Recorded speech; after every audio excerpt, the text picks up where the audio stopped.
ரொம்ப சந்தோஷமா இருக்கணுமா எல்லாருமே? கவலையே இருக்கக்கூடாதுங்க. என் உள்ளத்தில் கடினமான நெருக்கமான தன்மையே இருக்கக்கூடாது. என்ன செய்யணும் தெரியுமா? எல்லோருடைய பாவங்களையும் மன்னித்து விடுங்கள். கவலையெல்லாம் ஓடி போயிடும். யாராவது உங்களை பற்றி பேசியிருந்தால், யாராவது உங்களுடைய உரிமைகளை எடுத்திருந்தால், யாராவது உங்களுடைய உள்ளத்தை நோவினைப்படுத்தி இருந்தால், யாராவது செல்வத்தால் உங்களை பகைத்திருந்தால், உங்கள் சொத்துக்களை சூறையாடி இருந்தால், அதையெல்லாம் உள்ளத்திலிருந்து தூக்கி போடுங்க. உள்ள நிம்மதி அடைஞ்சிடும். அப்படித்தானே? ஒரு 40 கிலோ, அந்த 40 கிலோல அவர் இவரை பத்தி பேசுனது, இவர் அவரை பத்தி பேசுனது, அவர் அவருடைய உள்ளத்தை காயப்படுத்தினது, அவர் அவரோட சண்டை போட்டது, அவருடைய மனைவி அவரோட சண்டை போட்டது, மனைவி குடும்பம் அவரோட சண்டை போட்டது, எல்லாத்தையும் 40 கிலோவா ஏந்திட்டு போறாரு.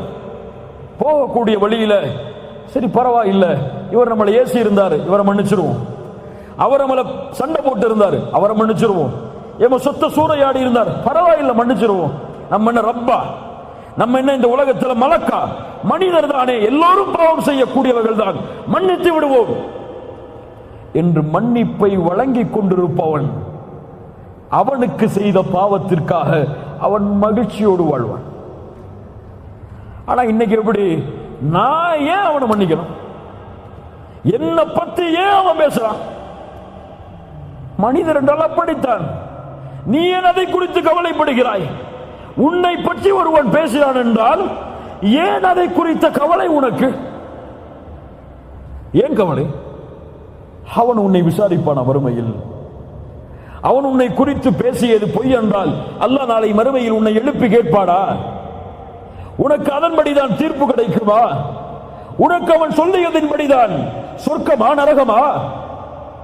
ஒருவன் உன்னை இவர் வழிகேடர் என்று சொல்லுகிறான், ஒருவர் உன்னை நீ சுன்னத் ஜமாத்தை சார்ந்தவர் இல்லை, நீ எல்லாம் வழிகேட்டர் என்று சொல்கிறான்.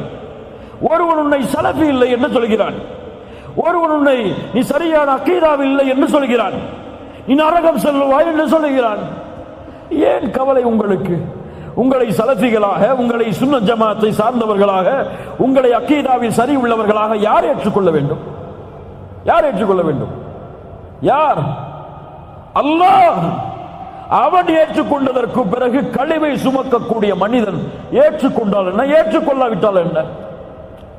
அபூபக்கர் ரலியல்லாஹு அன்ஹு தன்னுடைய மகள் ஆயிஷாவின் மீது மிஸ்தஹ் ரலியல்லாஹு அன்ஹு, அபூபக்கர் அவர்கள் உதவி செய்த தன்னுடைய வளர்ப்பு அடிமை அவதூறை பரப்புகிறான்.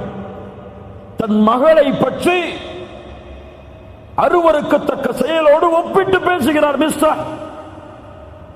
அபூபக்கர் சொன்னார்கள், நான் ஒருபோதும் மிஸ்தஹுக்கு இனிமேல் உதவி செய்ய மாட்டேன். அல்லாஹ் வசனம் இறக்கிறான், வலா யஅதலி உலுல் ஃபضل மின்கும் வஸ்ஸஅதி அய்து உலில் குர்பா வல் யதாமா வல் மசாகீன் வபினிஸ் சபீல் ولا يأتل أولو الفضل منكم والسعة أن يؤتوا أولي القربى والمساكين والمهاجرين في سبيل الله وليعفوا فليصفحوا. யாரும் இப்படி கண்ணியம் கொடுக்கப்பட்டவர்கள் சத்தியம் செய்ய வேண்டாம், உதவியை நிறுத்துவோம் என்று ஏழைகளுக்கும் முஹாஜிர்களுக்கும் கொடுத்து வந்த உதவியை அவர்கள் விட்டு கொடுக்கட்டும், மன்னிக்கட்டும். அலா துஹிப்பூன அய்யக்ஃபிரல்லாஹு லக்கும். நான் என்ன கேட்கிறேன், நீங்க உங்களை கேட்டுக்கோங்க. அல்லாஹ் கேட்கிறான், அல்லாஹ் உங்களை மன்னிப்பதை நீங்கள் விரும்பவில்லையா? நீங்கள் செய்த பாவத்தை ரப்பு மன்னிக்க வேண்டும் என்று விரும்புகிறீர்கள், ஆனால் உங்களுக்கு ஒருவர் செய்த பாவத்தை மன்னிக்க மாட்டீர்களா?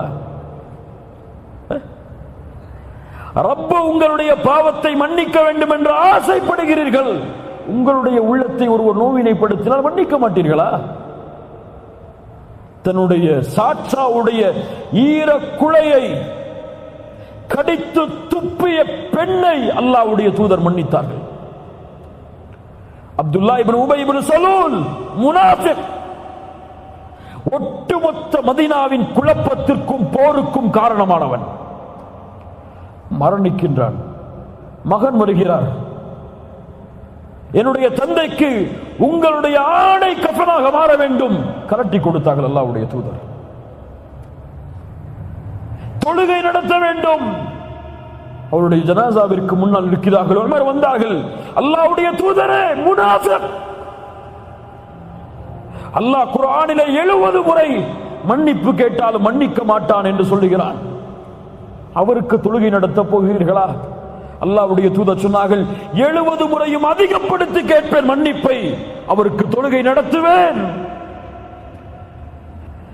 தன் எதிரியை மன்னித்து ஒட்டுமொத்த முஃமின் சமூகத்தின் குழப்பத்திற்கும் காரணமான அப்துல்லா இப்னு உபை இப்னு சலூலை மன்னிப்பதற்கு உங்களுடைய தூதர் தயாரானார்கள் என்றால், அந்த தூதரை பின்பற்றக்கூடிய நீங்களும் நானும், எனக்கு ஒருவன் நோவினை செய்திருந்தால், என் உள்ளத்தை காயப்படுத்தி இருந்தால், எனக்கு மாற்றமாக பேசியிருந்தால், என் சொத்தை சூறையாடி இருந்தால் நான் மன்னிக்க மாட்டேன் என்றால் இத்திபாஉர் ரசூல் எங்கே? தூதரை பின்பற்றுதல் எங்கே? என் ரப்பு என்னை மன்னிக்க வேண்டும் என்று எப்படி நான் விரும்ப முடியும்? எல்லாருடைய பாவங்களையும் மன்னித்து விட்டு கொடுத்தால் கவலை இருக்காது. இல்ல, அவர் என்ன ஏசினது, அவர் என்ன துக்கப்படுத்தினது, அவர் என்ன காயப்படுத்தினது, அவரை பார்க்கும் போதெல்லாம் ஏன் என்னை பத்தி அவர் பேசினாரு, ஏன் என்னை பத்தி அவர் இப்படி நடந்து கொண்டாரு, ஏன் இப்படி அவர் செஞ்சிட்டாரு, அவர்கிட்ட எப்படி நான் பேச முடியும் என்ற எண்ணத்தை உள்ளத்திலே சுமந்து கொண்டிருந்தால் உள்ளம் நெருக்கம், வாழ்க்கையில நிம்மதியே இருக்காது. பெற்றோர்கள் ஏதாவது மாறுபட்டு பேசியிருந்தால் கூட, என் பெற்றோரிடத்திலே பேச மாட்டேன், அவர்கள் எனக்கு இப்படி பேசியதால் என்று சொல்லக்கூடிய முஸ்லிம் பிள்ளைகளும் சமூகத்தில். பெத்த புள்ள ஏதாவது தப்பா பேசியிருந்தா தாம் புள்ளட்ட பேச மாட்ட இருக்கக்கூடிய பெற்றோர்கள் எவ்வளவு கவலை இருக்கும் அவங்க உள்ளத்துல. அதை மன்னிக்கட்டும், அவங்க என் புள்ள தானப்பா, ஏன் வாப்பா தானே, ஏன் அம்மா தானே, ஏன் சகோதரன் தானே, ஏன் மூமினான தோழன் தானே, பரவாயில்ல, அல்லாஹ் அவனை மன்னிக்கட்டும், அல்லாஹ் அவனுக்கு அருள் செய்யட்டும், அல்லாஹ் அவனுடைய உள்ளத்தில் என்னை பற்றி நல்ல எண்ணங்களை ஏற்படுத்தட்டும் என்று துஆ செய்து பாருங்க. அல்லாஹ் உங்களுடைய வாழ்வில் இருக்கக்கூடிய கஷ்டங்களை நீக்குவார். இறுதியாக 10வது, அலா உனப்பிஉக்கும் பிகைரி அமாலிக்கும், ஒரு அமலை அறிவித்து தரவா, அதை செய்தால் உலக அரசனிடத்தில் அவன் உங்களை பொருந்திக் கொள்வான், அவனிடத்தில் அந்தஸ்துகள் உயர்த்தப்படும், தங்கம் வெள்ளிகளை அவனுடைய பாதையில் கொடுப்பதை விடவும், அவனுக்காக எதிரிகளை போர்க்களத்தில் சந்தித்து உங்களுடைய வாழ் அவர்களுடைய கழுத்துக்கு நேராக செல்வதை விடவும், அவர்களுடைய வாழ் உங்களுடைய கழுத்துக்கு நேராக வருவதை விடவும் சிறந்த அமலை உங்களுக்கு அறிவிக்கவா? சொல்லுங்கள் அல்லாஹ்வுடைய தூதரே, திக்ருல்லாஹ், அல்லாஹ்வுடைய திக்ர், நினைவு. அல்லாஹ் கூறுகிறான், الذين آمنوا وتطمئن قلوبهم بذكر الله ألا بذكر الله ألا بذكر الله تطمئن القلوب. சுப்ஹானல்லாஹ். மூமின்களுடைய உள்ளம் அல்லாஹ்வின் நினைவால் தான் சாந்தி பெறும். அல்லாஹ்வின் நினைவில் தான் உள்ளத்தின் நிம்மதி இருக்கிறது. அல்லாஹ் கூறுகிறான் நபியை பார்த்து, நபியே, அவர்களுடைய வார்த்தைகளால் உங்களுடைய உள்ளம் நெருக்கமாக இருப்பதை நான் அறிகிறேன். என்ன செய்யுங்கள்? ஃபஸப்பிஹ் பிஹம்தி ரப்பிக் வகும் மினஸ் சாஜிதீன். அல்லாஹ்வை புகழுங்கள், அல்லாஹ்விற்கு சுஜூது செய்யுங்கள், அல்லாஹ் நீக்குவான் கவலை. நபிக்கு அல்லாஹ் சொல்லக்கூடிய வழிமுறை. நபி யூனுஸ், தந்தை இல்லை, தாய் இல்லை, உறவினர் இல்லை, தோழர்கள் இல்லை, மீன் வயிற்றில் சிக்கி தவிக்கிறார். சுப்ஹானல்லாஹ். சொன்னார்கள், லா இலாஹ இல்லா அன்த் சுப்ஹானக இன்னி குன்து மினல் ஸாலிமீன். படைத்த இறைவனே, உன்னை தவிர இறைவன் இல்லை, சுப்ஹானக், நீ பரிசுத்தமானவன், நானோ அநீதம் அளித்தவன். யா அல்லாஹ், அல்லாஹ் மீன் வயிற்றிலிருந்து வெளியாக்கினான் நபி யூனுஸை. சுப்ஹானல்லாஹ். அல்லாஹ்வுடைய தூதர் சொன்னார்கள், நபி யூனுஸ் அவர்கள் கூறிய லா இலாஹ இல்லா அன்த சுப்ஹானக இன்னி குன்து மினல் ஸாலிமீன் என்ற ஒரு திக்ரை ஒருவர் செய்து அல்லாஹ்வை அழைத்தால் அல்லாஹ் அந்த அழைப்பிற்கு பதில் கொடுக்காமல் இருப்பதில்லை. சுப்ஹானல்லாஹ். அடுத்த மிக அழகான திக்ர், ஹஸ்புனல்லாஹ் ஹஸ்புனல்லாஹு வ நிஅமல் வகீல். அல்லாஹ் போதுமானவன், அவனே எனக்கு பொறுப்பாளன்.